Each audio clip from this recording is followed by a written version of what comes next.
বাংলার কৃষি প্রধান গ্রামীণ সমাজে ধান মাড়াই শুধু একটি কাজ নয়, এটি একটি উৎসব, একটি সংস্কৃতি। আধুনিক যন্ত্রের ছোঁয়ায় আজ অনেক কিছু বদলে গেলেও এখনো অনেক গ্রামে টিকে আছে সেই পুরনো পদ্ধতি, যেখানে গরু দিয়ে ধান মাড়াই করা হয়। বাড়ির উঠানে কয়েকটি গরু বৃত্তাকারে ঘুরছে, নিচে বিছানো ধানের উপর দিয়ে খড়ের গাদায় মাথা নুয়ে ধীরে ধীরে এগিয়ে যাচ্ছে গরুগুলো। পুরো পরিবেশ যেন এক টুকরো জীবন্ত পোস্টকার্ড। এই পুরাতন পদ্ধতিতে ধান মাড়াই মূলে আছে গরুর শক্তি, মানুষের অভিজ্ঞতা।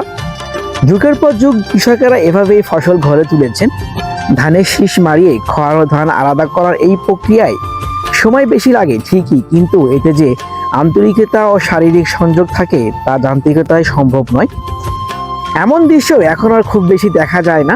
যন্ত্রচালিত থ্রেশার মেশিনের যুগে এই পুরাতন পদ্ধতির কষ্টসাধ্য ধান মাড়াই যেন ধীরে ধীরে হারিয়ে যাচ্ছে। কিন্তু কিছু মানুষ এখনো তা ধরে রেখেছেন, কারণ তারা জানেন এই প্রক্রিয়ার সঙ্গে জড়িয়ে আছেন তাদের শেকড়, তাদের সংস্কৃতি এবং পারিবারিক ঐতিহ্য। পুরাতন পদ্ধতিতে ধান মাড়াই কেবল একটা চিত্র নয়, এটি একটি ইতিহাস। এটি আমাদের গ্রামীণ ঐতিহ্যের প্রতিচ্ছবি, যেখানে মানুষের সাথে প্রকৃতির, পশুর সাথে মানুষের আর পরিশ্রমের সাথে ভালোবাসার এক অবিচ্ছেদ্য সম্পর্ক গড়ে উঠেছে।